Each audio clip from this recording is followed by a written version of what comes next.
बिस्मिल्लाहिर्रहमानिर्रहीम। अस्सलामुअलैकुम। गुज़िश्ता दिनों इमरान खान की एक ट्वीट गर्दिश कर रही थी, दुनिया भर में से काफ़ी पजीराई मिली, जिसमें उन्होंने इंदिया दिया कि देवसाई प्लेन्स जो कि पाकिस्तान के नॉर्दर्न एरियाज़ में है, वहाँ पे पाकिस्तान का एक स्की रिजॉर्ट बनाया जाएगा। हुकूमत उस पर फिजिबिलिटी पे काम कर रही है। तो चलें थिंग्स यू डोंट नो कि आज के एपिसोड में हम देवसाई प्लेन्स के बारे में बात करते हैं। जब इमरान खान ने इधर की तस्वीरें शेयर की विंटर की देवसाई प्लेन्स की, तो देखने वाले हैरत ज़्यादा रह गए, जिनको पाकिस्तान की टूरिज़म के बारे में या पाकिस्तान के नॉर्दर्न एरियाज़ के बारे में नहीं पता था, वो काफ़ी हैरान हुए देखे कि इतनी प्यारी जगह है। तो चलें बाकायदा इस वीडियो का आगाज़ करते हैं और आपको देवसाई प्लेन की सैर करवाते हैं। देवसाई प्लेन्स वैसे तो समर डेस्टिनेशन है, लोग सर्दियों में नहीं जाते क्योंकि रास्ते यहाँ पे एक्सेसिबिलिटी नहीं होती, कई फुट बर्फ़ होती है, तो गर्मियों में रास्ता खोला होता है तब लोग जाते हैं। सी लेवल से तकरीबन 4114 मीटर अबव ये जगह वाक़ है और इसको देवसाई नेशनल पार्क कहते हैं। नेशनल पार्क के बारे में बताता चलो, नेशनल पार्क एक ऐसा प्रोटेक्टेड एरिया होता है गवर्नमेंट की तरफ से, जहाँ पे वाइल्ड लाइफ हंटिंग मना होती है और वहाँ पे सिर्फ आप रिक्रिएशनल पर्पज़ के लिए जा सकते हैं। इतनी हाई एल्टीट्यूड की वजह से देवसाई प्लेन्स दुनिया का दूसरा बुलंद तरीन मुकाम है, और ये भी एक कुदरत का मौजज़ा है कि इतनी हाई एल्टीट्यूड पर भी एक आपको प्लेन्स मिलती हैं। हाईएस्ट ऐसी प्लेन्स में जो है वो तिब्बत में है, उसके बाद सेकंड नंबर पे देवसाई का नंबर आता है। अब भी आप तस्वीर और वीडियो देखेंगे तो आपको लगेगा जैसे कि फेरी टेल्स की बात कर रहे हैं, कि देवसाई जैसे एक फेरी टेल्स की जगह है। दुनिया के दीगर लैंडस्केप से बिल्कुल हट कर ये एरिया है और यहाँ का नज़ारा ही मुनफरिद है। ताहाल यहाँ पे जाने के लिए सड़कें इतनी अच्छी नहीं हैं, तो आप समर्स में ही जा सकते हैं। जो लोग देवसाई जा चुके हैं वो जानते हैं कि यहाँ पे एक अजीब पुरअसरार सी खामोशी होती है, जिसको सिर्फ वहाँ जाके ही महसूस किया जा सकता है। शूशर लेक यहाँ का एक अहम मुकाम है जहाँ पे टूरिस्ट बहुत ज़्यादा जाते हैं। इसके अलावा वहाँ पे देवसाई में वाइल्ड लाइफ भी काफ़ी ज़्यादा है। हिमालयन ब्राउन बेयर आपको मिलेगा वहाँ पे, जो कि अभी एक्सटिंक्शन के करीब है बिल्कुल। इसके अलावा आइबक्स और ओराल भी मिलेंगे वहाँ पे आपको। फ्लावर्स देखा जाए तो फ्लावर्स बहुत ज़्यादा हैं यहाँ पे। अगर आप फिशिंग के शौकीन हैं तो आपको ट्राउट मिलेगी, आप फ्रेश ट्राउट पकड़ें और वहीं पे पका के खाएँ। कैंपिंग की इजाज़त है यहाँ पे, और अगर आपने सही नेचर का मज़ा लेना है तो आप कैंपिंग ही करें जाके यहाँ पे। पर ये सारी एक्टिविटीज़ समर में पॉसिबल है, विंटर में तो पॉसिबल नहीं है। देवसाई का एक यूनिक सा नज़ारा ये है कि यहाँ पे झील के एक तरफ बर्फ़ वाले पहाड़ हैं और दूसरी तरफ अगर आप स्प्रिंग या समर्स में जाएँ तो सैकड़ों के हिसाब से फूल और फूलों के बेड्स मिलेंगे आपको। टोटल एरिया यहाँ का 580 स्क्वायर माइल्स है और ये इनहेबिटेंट है, क्योंकि यहाँ की वेदर कंडीशन बहुत टफ है, इंफ्रास्ट्रक्चर और फैसिलिटीज़ बिल्कुल नहीं है यहाँ पर, और वाइल्ड लाइफ की भरमार है, जिसकी वजह से यहाँ पे परमानेंटली रहना मुश्किल है। लेकिन पुराने वक्तों में ये रास्ता यूज़ होता था, ये जो टूरिस्ट सेंट्रल एशिया जाते थे या किसी कारोबार की वजह से वो लोग ये यूज़ करते थे। ऐसे ही कश्मीर से जाने वाले टूरिस्ट पिछले दिनों में यहाँ पर जाया करते थे। अगर हम पहाड़ी सिलसिलों की बात करें तो वेस्टर्न हिमालय और कराकोरम की बाउंड्री पे वाक़ है देवसाई प्लेन्स। वेदर क्लियर हो, आपकी किस्मत अच्छी हो तो आप नांगा पर्वत का व्यू भी यहाँ से ले सकते हैं। कुछ टूरिस्ट तो बयान करते हैं कि शूशर लेक में जब नांगा पर्वत का अक्स नज़र आता है तो ऐसा लगता है जैसे किसी ने पेंटिंग की हुई है। स्कर्दू सिटी से देवसाई प्लेन का रास्ता सिर्फ 30 किलोमीटर का है, लेकिन रास्ता इतना क्लियर नहीं है, प्रॉपर कारपेटेड रोड नहीं है, जिसकी वजह से आपको जीप पे जाना पड़ता है और डिपेंडिंग ऑन वेदर और ट्रैफिक 3 से 4 घंटे भी लग सकते हैं यहाँ पहुँचने में स्कर्दू से आपको। साल का ज़्यादातर हिस्सा तो यहाँ पे बर्फ़ रहती है, लेकिन गर्मियों में यहाँ पे चरागाहें हैं जो कि लोकल यहाँ के एनिमल्स हैं उनके लिए खाने पीने का सामान मुहैया करते हैं, और मीलों तक फैले हुए आपको चरागाहें नज़र आएंगी। नॉर्मली स्प्रिंग तो मार्च अप्रैल में शुरू हो जाता है, लेकिन देवसाई में स्प्रिंग मई जून में शुरू होता है, और मई जब स्प्रिंग आता है तो आपको मिलियन फ्लावर नज़र आएंगे यहाँ पे, जो यहाँ की लोकल पैदावार है। और वाइल्ड फ्लावर, ग्रीन घास, पहाड़, पानी, बादल, इन सब की वजह से इसको एक फेरी टेल की जगह कहा जाता है। ब्राउन बियर और गोल्डन मैमोथ्स यहाँ पे बहुत ज़्यादा है। ब्राउन बियर जो हिमालय का है, वैसे उसकी आबादी ख़त्म होने के करीब है, लेकिन यहाँ पे अभी भी पाया जाता है काफ़ी ज़्यादा। लेकिन आप इसकी हंटिंग नहीं कर सकते क्योंकि नेशनल पार्क है, तो इसकी प्रोटेक्शन करते हैं वहाँ पे। लेकिन कुछ स्पॉट्स ऐसे हैं, अगर आपने ब्राउन बियर को देखना है अपने नेचुरल हैबिटेट में, तो देवसाई प्लेन्स में या देवसाई नेशनल पार्क में आप देख सकते हैं ब्राउन बियर को। सबसे ख़ास नज़ारा देवसाई पार्क का ये है कि यहाँ पे आप बहुत सारे अल्पाइन फ्लावर्स देख सकते हैं, और वो भी वाइल्ड अल्पाइन फ्लावर्स, जो कि बहुत कम जगहों पे पाया जाता है क्योंकि इसकी वेजिटेशन हर जगह पे मुमकिन नहीं है। तो ये कुछ बेसिक बातें मैंने आपको देवसाई के बारे में बताई हैं। अब हम बात करेंगे खान साहब ने जो आइडिया दिया है यहाँ पे स्की रिज़ॉर्ट बनाने का, उसके बारे में अपनी ओपिनियन डिस्कस करते हैं। इसके अलावा टूरिज़म के यहाँ पे क्या इम्पैक्ट हो सकते हैं, कल्चरल, इन्वायरमेंटल, सोशो इकोनॉमिकल, उन सब पे भी बात करेंगे। और यहाँ पे अगर आपने अब जाना है तो आप किस मौसम में जा सकते हैं, कैसे अपना प्लान बना सकते हैं, वो सारी बातें अभी हम डिस्कस करते हैं। तो सबसे पहले अगर आपने देवसाई ट्रैवल करना है तो आपको स्कर्दू जाना पड़ेगा। अभी तो एक खुशखबरी ये है कि स्कर्दू के लिए डायरेक्टली इंटरनेशनल फ़्लाइट्स भी गवर्नमेंट ने शुरू कर दी हैं। इसके अलावा अंदरूनी पाकिस्तान से पहले तो सिर्फ इस्लामाबाद से फ़्लाइट जाती थी स्कर्दू के लिए, अब बाकी एयरपोर्ट से भी स्कर्दू की फ़्लाइट्स जून से शुरू हो रही हैं। तो बहरहाल आप बाय फ़्लाइट या बाय रोड जब स्कर्दू पहुँच जाएँ, 1-2 दिन वहाँ पर रेस्ट करने के बाद अपना देवसाई का प्लान बनाएँ। अगर आप गर्मियों के मौसम में गए हैं, जो कि आपको आर्मी या सिक्योरिटी फोर्सेस अभी के हालात में सिर्फ गर्मियों में अलाउ करेंगी, क्योंकि सर्दियों में इतना ज़्यादा यहाँ पे बर्फ़ होता है कि आपको जीप का ट्रैक नज़र ही नहीं आएगा। तो सर्दियों में जाना यहाँ पे तकरीबन नामुमकिन है। और 30 किलोमीटर का इलाका इतना कम भी नहीं है कि आप पैदल चले जाएँ या पुराने ज़मानों के तरह घोड़े पे चले जाएँ। तो बहरहाल जब आप सर्दियों में गर्मियों में जाएंगे यहाँ पे, उस स्कर्दू शहर से आपने अस्तोर वैली वाली रोड लेनी है। वहाँ से 30 किलोमीटर का रास्ता है। रास्ता क्लियर हुआ, मौसम साफ़ हुआ, ट्रैफिक ना हुई, तो आप लोग 3 से 4 घंटे में यहाँ पे पहुँच सकते हैं। जब आप पहुँचेंगे तो आपको लगेगा कि आप एक डिफरेंट दुनिया में आ गए हैं, क्योंकि अपनी यूनिक लैंडस्केप और डिफरेंट जियोग्राफिकल फीचर्स की वजह से देवसाई प्लेन्स दुनिया से हट कर है। जैसा हम फेरी टेल्स में या फैंटेसी वर्ल्ड में देखते हैं, तकरीबन वैसी प्लेन्स हैं ये सारे कि, और ये भी एक साइंस नेचर का अजूबा है कि इतनी हाई एल्टीट्यूड पे बिल्कुल प्लेन्स आपको नज़र आएंगी, और वो भी व्यू उसका ऐसा होगा कि दुनिया भर से बिल्कुल मुख्तलिफ है। फिर यहाँ की खासियत है कि आप अगर कैंपिंग कर रहे हैं तो ट्राउट फ़िश आप पकड़ें यहाँ से, उसको पकाएं और खाएं।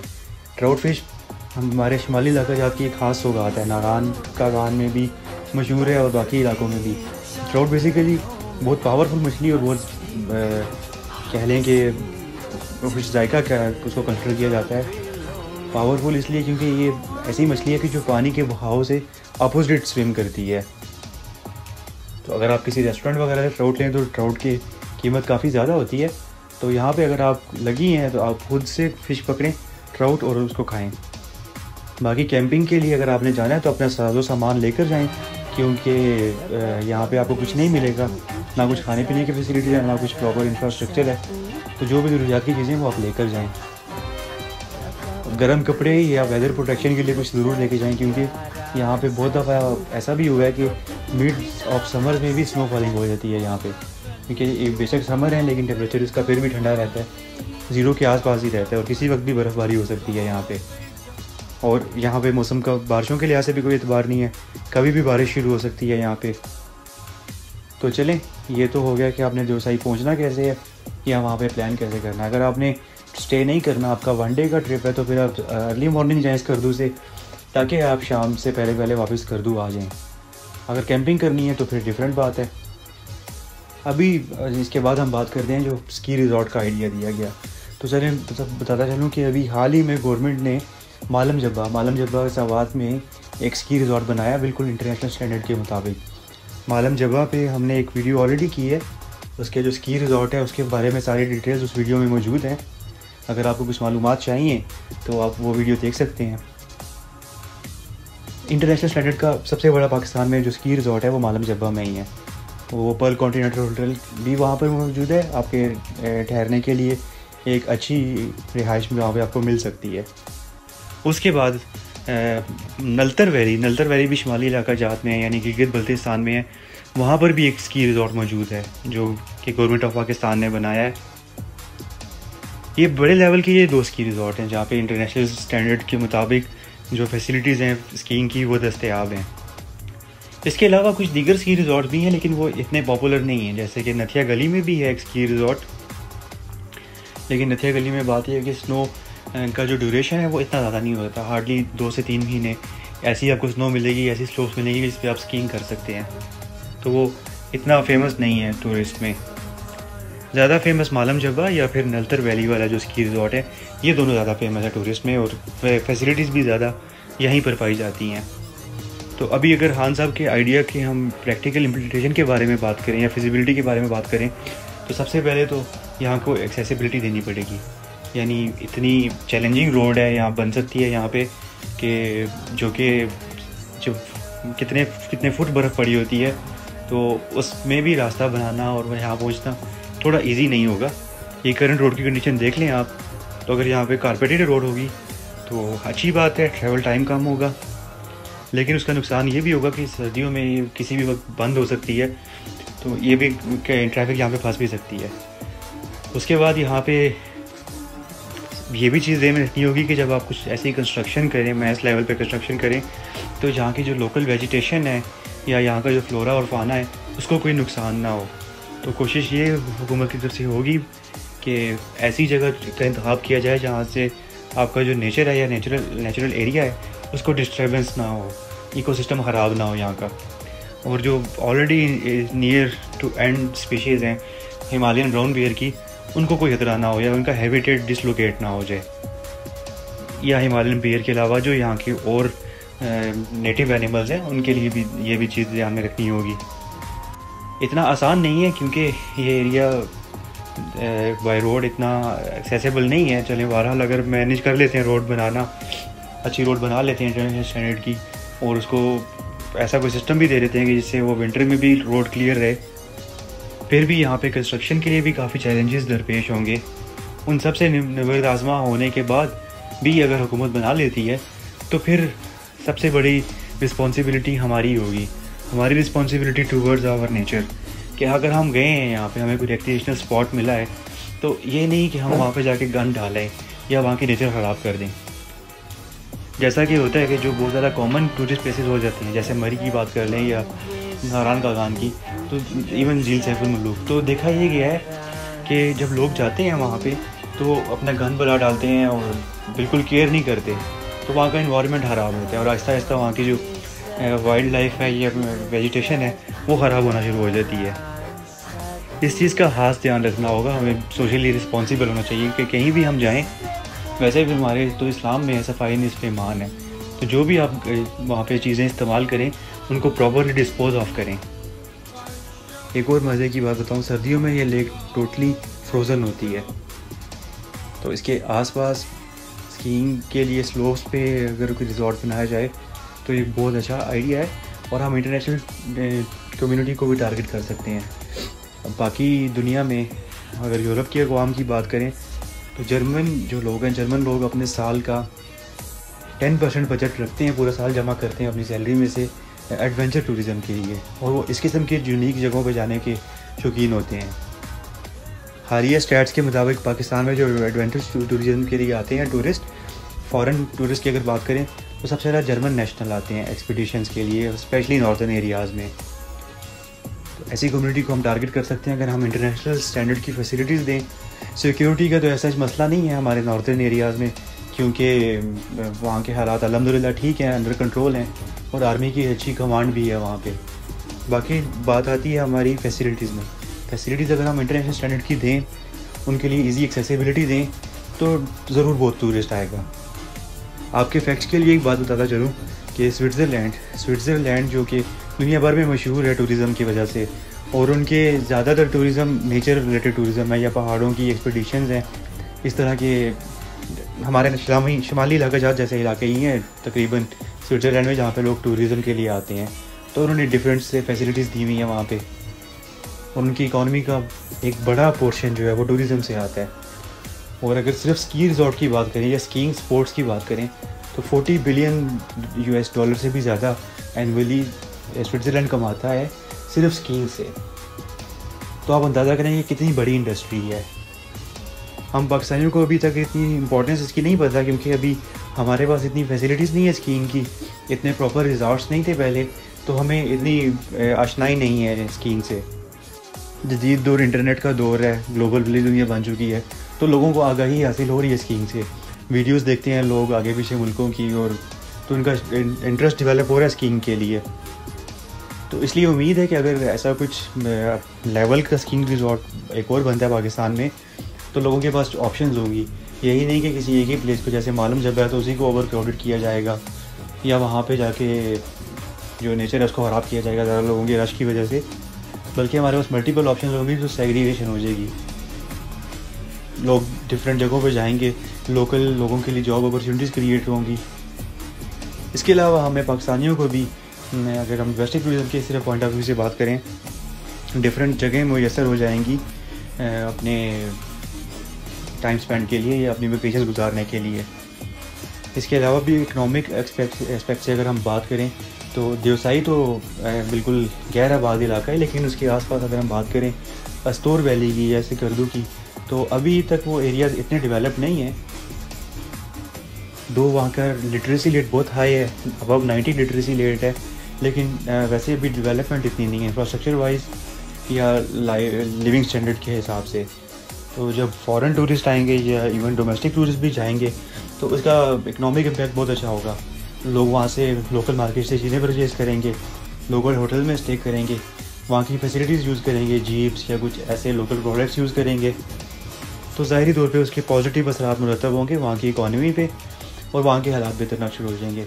इसके अलावा जब वहाँ पे रोड नेटवर्क अच्छा बन जाएगा तो बाकी मुल्क के साथ उनकी कम्युनिकेशन भी ईजी हो जाएगी, टाइम पे वहाँ पे चीज़ें पहुँचेंगी, बाकी मुल्क की तरह टेक्नोलॉजी और सारी चीज़ें लॉजिस्टिक्स का सिस्टम बेहतर होगा, तो एक इम्प्रूवमेंट ज़रूर आएगी लोगों के लाइफस्टाइल में। यहाँ पे पॉजिटिविटीज़ के साथ साथ नेगेटिविटी भी डिस्कस करनी चाहिए। तो अगर हम इन्वायरमेंटली देखें तो नेगेटिव एस्पेक्ट्स भी हो सकते हैं। देवसाई की एक कुदरती खूबसूरती है जो कि शायद अभी तक इसलिए बरकरार है कि यहाँ पे कोई ज़्यादा कार्बन एमिशंस नहीं होती, क्योंकि चंद महीनों के लिए रोड खुलती है और लिमिटेड नंबर में गाड़ियाँ जाती हैं और जाती भी सिर्फ जीप हैं। तो अभी तक यहाँ पे पोल्यूशन और ये चीज़ कार्बन एमिशन इतनी ज़्यादा नहीं है। तो अगर एक प्रॉपर रोड बन जाती है यहाँ पे, पहले तो रोड बनाने के लिए ज़ाहिर बात है कुछ चीज़ें प्लान करनी पड़ेंगी, कुछ पहाड़ियाँ, उसकी वजह से कुछ वेजिटेशन की कुर्बानी भी देनी पड़ेगी। फिर उसके बाद अगर गाड़ियों की यहाँ पे भरमार हो जाती है तो उसका ये भी नुकसान होगा कि कार्बन फैलेगा हवा में, उसके अलावा पोल्यूशन होगी। फिर हमारे लोग अगर सोशली रिस्पॉन्सिबल नहीं है तो वो वहाँ पे जाएंगे, कैंपिंग करेंगे अगर या होटल में ठहरेंगे तो आग भी लगाएंगे, कूड़ा करकट भी फेंकेंगे वहाँ पे, या जिस तरह हमारी आदत है कि फूल तोड़ना या फिर जानवरों को छेड़ना, तो इन्वायरमेंटली ये काफ़ी हैज़र्ड्स भी हैं। इसको ओवरकम करने के लिए गवर्नमेंट को या तो फिर स्ट्रिक्ट पॉलिसी बनानी पड़ेगी जिसमें हैवी फाइन्स भी किए जा सकते हैं, वायलेशन करने वालों को मॉनिटरिंग स्ट्रिक्ट करनी चाहिए, वहाँ पे सीसीटीवी कैमरा लगाएं, फोर्सेस डिप्लॉय करें जो कि एनवायरमेंटल प्रोटेक्शन एजेंसी के अंडर हों और स्ट्रिक्ट एक्शन लिए जाएं अगर वहाँ की लोकल एनवायरनमेंट को ख़राब करने की कोशिश की जाए लोगों की तरफ से, तो फिर शायद बचा जा सकता है। बाकी पोल्यूशन से बचने के लिए और कार्बन एमिशन कम से कम रखने के लिए गवर्नमेंट ऐसा भी कर सकती है कि वहाँ पे limited number of vehicle per day या कुछ एक लिमिट सेट कर दे कि इससे ज़्यादा नहीं जा सकते, या फिर प्राइवेट गाड़ियों की बजाय कोई ऐसी शटल सर्विस शुरू कर दें स्कर्दू से या किसी नियरेस्ट पॉइंट से कि वो एक ही तरह की ट्रांसपोर्ट जाए वहाँ पे, ताकि मरी या दीगर टूरिस्ट प्लेसेस की तरह यहाँ पे ओवर क्राउडिंग ना हो, और ओवर क्राउडिंग होने की वजह से यहाँ पे जो यहाँ का लोकल एनवायरनमेंट है वो ख़राब ना हो। क्योंकि यहाँ की खूबसूरती यहाँ की यूनिकनेस में, और यूनिकनेस इस वजह से भी शायद है कि यहाँ पे अभी आबादी नहीं है, इंसानी आबादी नहीं है, तो उस चीज़ को ख़राब नहीं करना चाहिए। मेरी बात सुनने के साथ साथ आप लोग वीडियो में भी इन्वॉल्व रहें, क्योंकि पूरी वीडियो में मैं आपको डिफरेंट मौक़ों की वीडियोस और फ़ोटोज़ दिखा रहा हूँ देवसाई की, जो कि देवसाई नेशनल पार्क और देवसाई प्लेन्स की हैं या उससे रिलेटेड आसपास की जगहों की है। आप मेरी बातों से महसूस हो ना हो, लेकिन लाजमी बात है कि आप लोग ये फुटेजेस देख के काफ़ी फैसिनेट करेंगे और आपका दिल करेगा कि आप जल्द से जल्द इस जगह पर जाएं। और आप इमेजिन कर भी रहे होंगे कि अगर यहाँ पे स्की रिजॉर्ट हो और अगर आप लोग स्कीइंग के शौकीन हैं तो कितना बेहतरीन यहाँ पे चांस है आपके लिए स्कीइंग करने का। तो बहरहाल जब स्कीइंग रिजॉर्ट बनेगा यहाँ पे, अगर बन जाता है तो उसके साथ फिर बाकी फैसिलिटीज़ भी होंगी, कुछ बाकी एडवेंचर्स भी लगाएगी गवर्नमेंट, जैसे कि हो सकता है वहाँ पे कुछ ऐसे व्यू पॉइंट्स बना दिए जाएँ यहाँ पे खड़े होकर आप एरिया का ओवरव्यू ले सकते हैं। इसके अलावा चेयर लिफ्ट की फैसिलिटी या केबल कार की फैसिलिटी भी लगाई जा सकती है, वो भी एक अच्छी अपॉर्चुनिटी देगी टूरिस्ट को। फिर कुछ गाइडेड हाइकिंग या ट्रैकिंग ट्रेल्स भी डेवलप किए जा सकते हैं वहाँ पे, ताकि जो बंदे स्कीइंग नहीं कर सकते या जिनके पास एक्सपीरियंस नहीं है या उनकी फ़िज़िकल कंडीशन नहीं है स्कीइंग की करने की, तो उनके लिए भी कुछ ना कुछ यहाँ पे हो। चले, हमने एस्पेक्ट डिस्कस कर लिए एनवायरमेंटल। अब हम थोड़ी कल्चरल की बात करते हैं। कल्चरल में अगर बात करें तो काफ़ी अरसे से इस नॉर्दर्न एरियाज़ में टूरिज़म बहुत पॉपुलर है। ना सिर्फ इनबाउंड आउटबाउंड दोनों तरह की टूरिज़म यहाँ पे बहुत ज़्यादा हो रही है, और अभी तक हमने कोई ख़ास कल्चरल इफ़ेक्ट नहीं देखा। तो कल्चरल इफ़ेक्ट को हम रद्द कर सकते हैं, क्योंकि आजकल तो वैसे भी ग्लोबलाइजेशन का दौर है, इंटरनेट की दुनिया है। तो अगर कुछ कल्चरल इम्पैक्ट होना होता तो वो हो चुका होता या हो चुका हुआ है, तो उसमें मज़ीद कुछ नहीं हो सकता। क्योंकि वैसे अगर शॉर्टली बताता हूँ कि इस डेफिनेशन के तनाजुर में देखा जाए अगर कल्चरल इन्फ्लुएंस को, तो वो ये होता है कि जब कोई एक डिफरेंट टाइप की दुनिया होती है, तो वहाँ पर जब बाहर से लोग जाते हैं, जैसे मिसाल के तौर पे कोई रिमोट एरिया है और वहाँ से किसी मॉडर्न सिटी से या किसी मॉडर्न कंट्री से लोग जाएंगे, तो वो कल्चरल इम्पैक्ट भी होगा वहाँ पे कि जो लोकल्स हैं वो उनसे इंस्पायर होंगे, उनकी ड्रेसिंग से, उनके लाइफस्टाइल से, उनके बोलने से, या उनकी जो प्रोडक्ट यूज़ करते हैं, वो सारी चीज़ें एक इम्पैक्ट करती हैं। वो इम्पैक्ट अच्छा भी हो सकता है कि अगर लोगों का लिविंग स्टैंडर्ड सही नहीं है तो वो आप अपने आप को इम्प्रूव कर सकते हैं, और बुरा भी हो सकता है कि लोग अपनी जो कल्चरल वैल्यूज़ हैं वो छोड़ के तो एक वो वाना भी स्टेट में चले जाएंगे कि ना इधर के रहे ना उधर के रहे। ये दोनों तरह की पॉसिबिलिटीज़ हो सकती हैं। तो जैसे मैंने पहले कहा कि वहाँ के लोग ऑलरेडी काफ़ी एडवांस हैं, उनकी मेंटेलिटी एडवांस है, क्योंकि तालीम हासिल करते हैं और वो लिटरेसी रेट बहुत हाई है वहाँ पे, और वो पाकिस्तान के दीगर शहरों में भी जाके जॉब्स भी करते हैं, पढ़ाई भी करते हैं। वैसे भी उनका आना जाना लगा रहता है पाकिस्तान के दीगर शहरों में। इसके अलावा पाकिस्तान भर से और दुनिया भर से टूरिस्ट जाते हैं वहाँ पे। तो कल्चरल एस्पेक्ट इतना ज़्यादा इम्पोर्टेंट नहीं है। सोशो इकोनॉमिक हमने एस्पेक्ट भी डिस्कस कर लिया, कल्चरल भी कर लिया, एनवायरमेंटल भी कर लिया। अब हम बात करते हैं इस एरिया पे अगर टूरिज़म को फ़रोग मिलता है या फिर स्की रिज़ॉर्ट। मैं सिर्फ स्की रिज़ॉर्ट के हवाले से नहीं बात कर रहा, क्योंकि स्की रिज़ॉर्ट एक हवा में नहीं बनेगा। स्की रिज़ॉर्ट बनाने के लिए एक प्रॉपर इंफ्रास्ट्रक्चर डेवलप करना है, आपको रोड्स बनानी है और वहाँ पे एक्सेसिबिलिटीज़ ही करनी है, दूसरी फैसिलिटीज़ बनानी है आपको। कुछ अगर रिज़ॉर्ट में या उसके आस-पास कुछ क्लिनिकल फैसिलिटीज़ देनी है आपको, हॉस्पिटल टाइप या कुछ भी, तो एक बड़ा ये मेगा प्रोजेक्ट हो सकता है। फिर चैलेंजेस भी होंगे यहाँ पे कुछ भी काम करने में। तो उस लिहाज से जो बाकी एस्पेक्ट हमने डिस्कस किए हैं, इसके अलावा एक और इम्पॉर्टेंट एस्पेक्ट डिस्कस करना यहाँ पे ज़रूरी है। वो एक ऐसा एस्पेक्ट है जिसके बारे में शायद हम नॉर्मल इंसान नहीं सोचते, क्योंकि इंसान अपने आप को अशरफुल मखलूक़ात समझता है, तो इंसान की फिर ज़िम्मेदारी बनती है। और वो एस्पेक्ट है कि जो लोकल एनिमल है वहाँ के, लोकल वाइल्ड लाइफ है, उसके बारे में हमें सोचना है। पहले भी मैंने 2 बार वीडियो में जिक्र किया कि हिमालयन ब्राउन बियर जो है ये रेयर स्पीशी बन चुका है और दुनिया भर से तकरीबन एक्सटिंक्ट होने वाला है, लेकिन इनकी काफ़ी ज़्यादा पॉपुलेशन आपको इस एरिया में नज़र आती है। तो जब बियर या रीछ एक ऐसी टर्म है या ऐसा एक जानवर है जिससे इंसान डरता है, क्योंकि ये आप पे हमला कर सकता है, आपकी जान भी ले सकता है।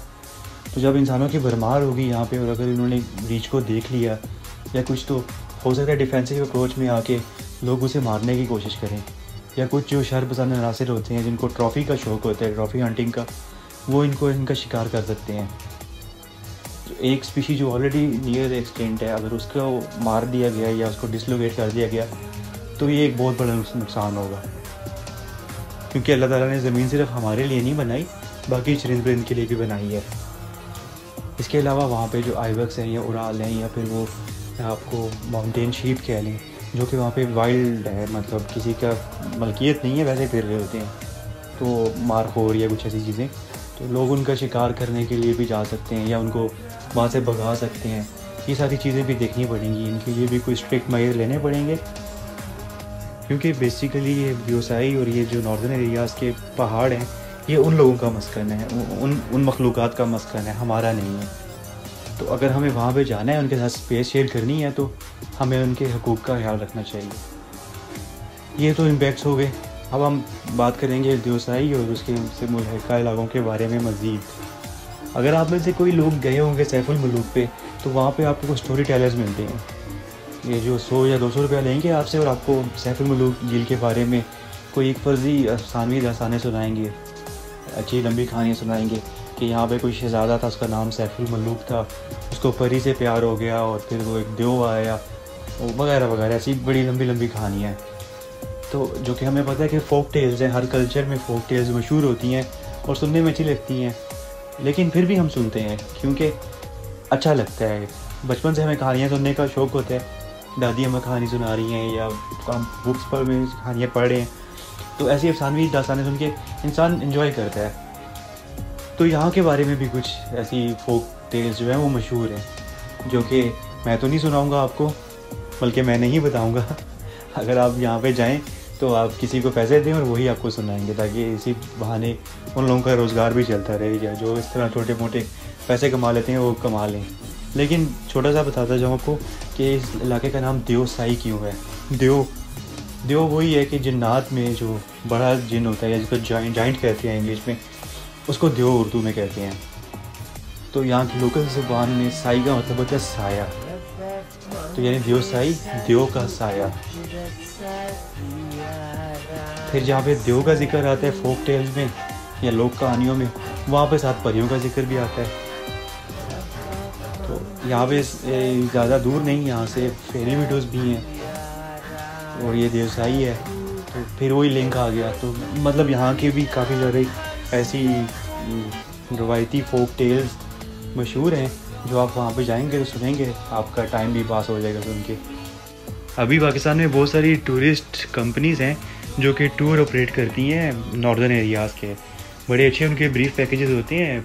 अगर आपके पास 15-20 दिन का टाइम है, फैसिलिटीज़ पर डिपेंड करते हुए और आपके बजट पर डिपेंड करते हुए 1 लाख के करीब रुपए में भी आप लोग एक अच्छा फॉरेन टूर कह रहा हूँ, नॉर्दर्न एरियाज़ का टूर आप लगा सकते हैं बिल्कुल सिक्योरिटी के साथ। और अगर आप ऐसे टेलर मेड पैकेज लेंगे तो आपको टेंशन भी नहीं होगी कि आप पहली दफ़ा इस एरिया में जा रहे हैं तो चीज़ें कैसे अरेंज करनी है, क्योंकि ऑलरेडी सब कुछ अरेंज्ड होता है।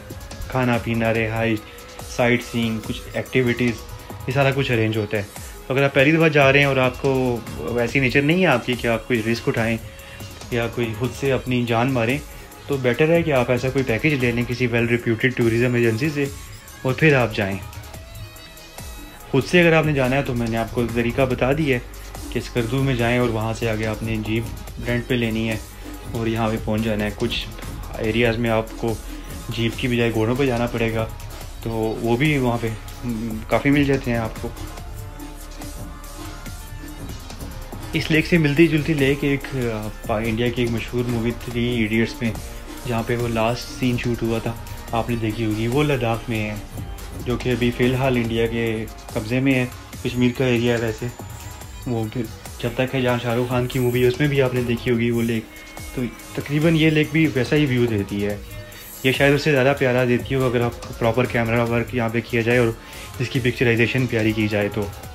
प्लस वैसे तो ये काफ़ी डीप वाटर लेक है, पानी तो बेशक इसका क्रिस्टल क्लियर है लेकिन डीप है काफ़ी। लेकिन अगर आप सर्दियों में जाएंगे तो आप इसके ऊपर वॉक कर सकते हैं, बल्कि वॉक क्या, आप रनिंग कर सकते हैं, क्योंकि सख्त सर्दी में ये पूरी की पूरी लेक जम चुकी होती है, पूरी आइस लेक बनी होती है। तो वो भी एक डिफरेंट एडवेंचर और डिफरेंट मज़ा है। अब हम बात करेंगे स्कर्दू शहर के बारे में। अगर आपका बेस कैंप स्कर्दू शहर है और वहाँ से आगे आपने बाद में जाना है देवसाई या बाकी एरियाज़ में, तो स्कर्दू में अगर आपने ठहरना है और अगर आपके पास बजट अच्छा है तो मेरा मशवरा ये होगा कि आप लोअर कचूरा लेक पे जाएं। लोअर कचूरा लेक पे वो शंग्रीला रिज़ॉर्ट, बचपन से हम शंग्रीला रिज़ॉर्ट को देखते आए हैं, पिक्चर्स में, एड्स में मशहूर स्पॉट है। और स्पेशली मुझे याद है कि वो कोई जैम का या अचार का एक जार होता था, उसके ऊपर वो शंग्रीला रिज़ॉर्ट के हट्स जो है वो बने होते थे, तो वहाँ पे ठहरे। आजकल तो वो वैसे भी बहरिया टाउन की मैनेजमेंट के पास है, यानी मलिक रियाज के पास है, तो उन्होंने अपनी वेबसाइट पे बड़े अच्छे और बड़े रीज़नेबल प्राइसेस के पैकेजेस लगाए हुए हैं आपके स्टे के लिए। वहाँ पे अच्छा रिज़ॉर्ट है, वहाँ पे आपको एयरपोर्ट से पिक करेंगे और उन्हीं के आइटनरी में डिफरेंट पैकेजेस शामिल हैं, जिसमें देवसाई का टूर भी शामिल है। इसके अलावा स्कर्दू सिटी इटसेल्फ एक प्यारी जगह देखने के लिए स्पेशली अगर आप हिल टॉप पे जाएं तो टॉप से जो स्कर्दू सिटी का व्यू आता है, चाहे वो दिन हो चाहे रात हो, बहुत अच्छा व्यू आता है। और अगर आप लकी हैं, सर्दियों में गए हैं और 14वीं की रात है, आसमान क्लियर है, तो वो भी एक हैरत अंगेज किस्म का व्यू आएगा आपको नज़र। एक और इम्पॉर्टेंट जगह स्कर्दू में कोल्ड डेजर्ट है।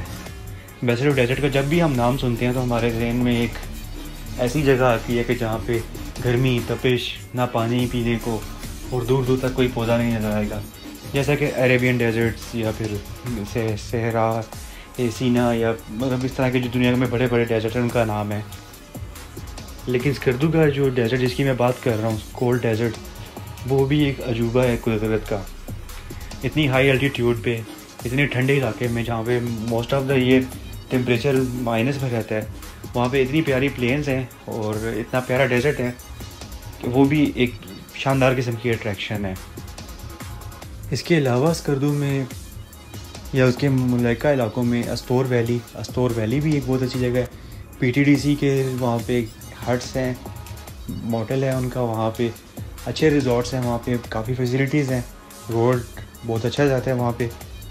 तो अस्टोर वैली भी आपके लिए एक थिंग्स टू डू में हो सकती है और लाजमी करें उसको भी। लेकिन अगर आपने टूर करना है नॉर्दर्न एरियाज़ का तो आप इनफ टाइम लेकर जाएं। 3-4 दिन वाली गेम नहीं है यहाँ पे आपको हफ्ता कम से कम और 15-20 दिन तो ज़रूर होने चाहिए, ताकि अगर आप जा रहे हैं तो आप फिर सुकून से सारी जगह देख कर आएँ। क्योंकि ट्रैवलिंग एक्सटेंसिव है, एक जगह से दूसरी जगह जाना बेशक किलोमीटर्स में डिस्टेंस कम होगा, लेकिन वैसे रोड्स की वजह से और ट्रैफिक की वजह से आपको कई घंटे लग सकते हैं चंद किलोमीटर कवर करने में भी।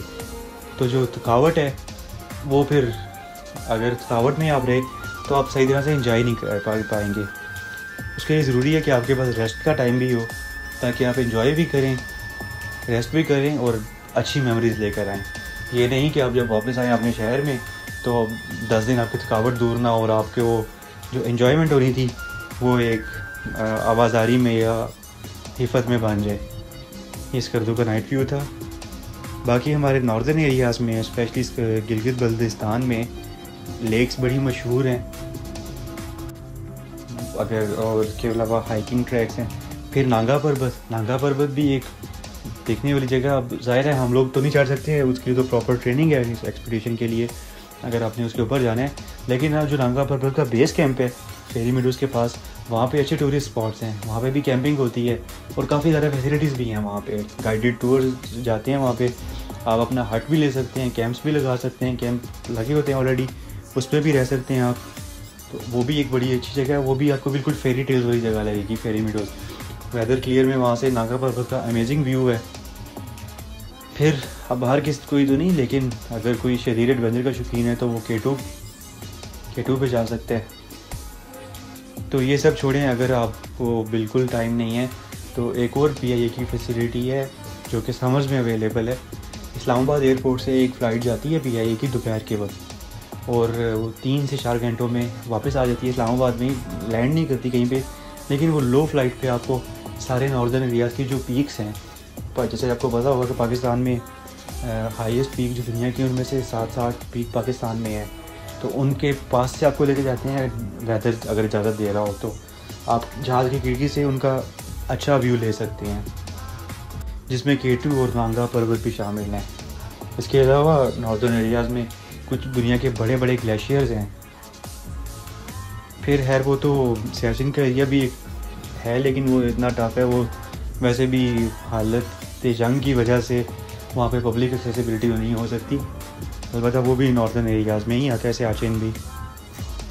तो Astore valley, Skardu, Deosai national park और देवसाई प्लेन्स के बारे में हमने सारी इन्फॉर्मेशन आपको दे दी है। अब वीडियो के आखिर में हम फिर डिस्कस करेंगे इमरान खान का आइडिया, कि मैं समझता हूँ कि इमरान खान गवर्नमेंट का ये जो इनिशिएटिव है सिर्फ ये यहाँ की बात नहीं कर रहा इसकी रिजॉर्ट की। वैसे जो इमरान खान का विज़न है कि पाकिस्तान में टूरिज़म के प्रोजेक्ट्स लगा रहे हैं, टूरिज़म के लिहाज से इंफ्रास्ट्रक्चर इंप्रूव कर रहे हैं, ये एक बहुत बड़ी इन्वेस्टमेंट है फ्यूचर के लिए। एक तो इससे पाकिस्तान का सॉफ्ट इमेज जाएगा दुनिया में, पाकिस्तान की पॉपुलैरिटी में इजाफा होगा। जैसे कि पहले था कि 70s में दुनिया भर से टूर पैकेजेस आते थे लोग लेके कराची में या पाकिस्तान के शहरों में। फिर हालात जो भी हुए, अल्लाह बस बचा के रखे, तो अभी अगर इमरान खान साहब ये चीज़ें करते हैं, पाकिस्तान का सॉफ्ट इमेज आएगा, लोगों को रोज़गार मिलेगा, क्योंकि जब टूरिस्ट आएंगे इंडस्ट्री ग्रो करेगी। एक तो डॉलर आएगा बाहर से, दूसरी करेंसी आएगी, वो भी पाकिस्तान को फ़ायदा है, और इसके अलावा लोकल मार्केट के लिए जॉब्स क्रिएट होंगी। इसके अलावा हर तरह से पाकिस्तान के लिए फ़ायदा है कि जब इंफ्रास्ट्रक्चर डेवलपमेंट होगी, वहाँ पे रोड बनेंगी, तो हमारे कॉन्ट्रैक्टर वगैरह को काम मिलेगा, उससे वाबस्ता लोगों को रोज़गार मिलेगा। फिर टूरिज़म कंपनीज़, इनके लिए भी अच्छी अपॉर्चुनिटीज़ होंगी। तो एक अच्छा खासा हमारे रेवेन्यू में इजाफा हो सकता है सिर्फ प्रॉपर टूरिज़म होने की वजह से। इसलिए मैं हाईली अप्रिशिएट करता हूँ इमरान खान के इस इनिशिएटिव को, जो कि उन्होंने लिया कि टूरिज़म को प्रमोट करने के लिए काफ़ी मेजर स्टेप लेते हैं गवर्नमेंट। इसमें स्वात मोटरवे भी ओपन हुई, आलम जबा का स्की रिजॉर्ट ओपन हुआ, नथिया गली को इन्होंने ट्रांसफॉर्म कर दिया अच्छे टूरिस्ट स्पॉट में, और बड़ी ज़बरदस्त प्लेसेस वहाँ पे बनाई हैं गवर्नमेंट ने। पंजाब में बहुत काम हो रहा है, तारीख़ी साइट्स भी रिस्टोर की जा रही हैं सेंट्रल पंजाब में, इसके बाद झेलम के इलाके में, लाहौर में, या तकरीबन हर जगह पे गवर्नमेंट का अभी काम चल रहा है टूरिज़म को फ़रोग़ देने के लिए। अल्लाह करे इमरान खान साहब इस आइडिया में कामयाब हों, और उनकी नीयत साफ़ है, अल्लाह पाक उनकी मदद करे, पाकिस्तान भी एक टूरिज़म का हब बन जाए। और मैं स्विट्ज़रलैंड गया नहीं हूँ, लेकिन आइडिया हो जाता है देख के या सुन के कि पाकिस्तान के नॉर्थन एरियाज़ भी किसी तरह से स्विट्ज़रलैंड से कम नहीं है। सिर्फ बात है लैक ऑफ फैसिलिटीज़ की। अगर फैसिलिटीज़ प्रॉपर दी जाएँ, इंटरनेशनल स्टैंडर्ड की दी जाएँ, तो मैं ये समझता हूँ कि दुनिया भर से टूरिस्ट यहाँ पे आएंगे और अच्छी यादें ही लेकर जाएंगे। वैसे भी पाकिस्तान के लोग, स्पेशली नॉर्दर्न एरियाज़ के लोग, बहुत ज़्यादा मेहमान नवाज़ हैं, तो उम्मीद है कि टूरिस्ट को यहाँ उनकी मेहमान नवाज़ी और पाकिस्तानियों की मेहमान नवाज़ी पसंद आएगी। अभी तो बहुत सारे फॉरेनर्स के वीलॉग्स भी होते हैं जो कि अपने ओन पे ट्रैवल करते हैं नॉर्दर्न एरियाज़ में, और वो सब बहुत पॉजिटिव मेमोरीज और बहुत अच्छा इमेज लेके जाते हैं पाकिस्तान के बारे में। वीडियो अगर आपने पूरी देख ली है, यहाँ तक पहुँच गए हैं, तो अब अगर आपने चैनल अभी तक सब्सक्राइब नहीं किया तो प्लीज़ करें, अपने दोस्तों से भी शेयर करें वीडियो, कमेंट करें। मैंने अभी चैनल नया स्टार्ट किया है, मैं कोई प्रोफेशनली पहले नहीं करता रहा ये काम, तो कुछ भी आपको सजेशन देनी हो तो आप कमेंट्स में दे सकते हैं, या किसी एरिया के बारे में आपको इन्फॉर्मेशन चाहिए तो वो भी आप बोल सकते हैं। अपना ख्याल रखें, अगले एपिसोड में मिलते हैं things you don't know about की। अल्लाह हाफिज़, पाकिस्तान जिंदाबाद।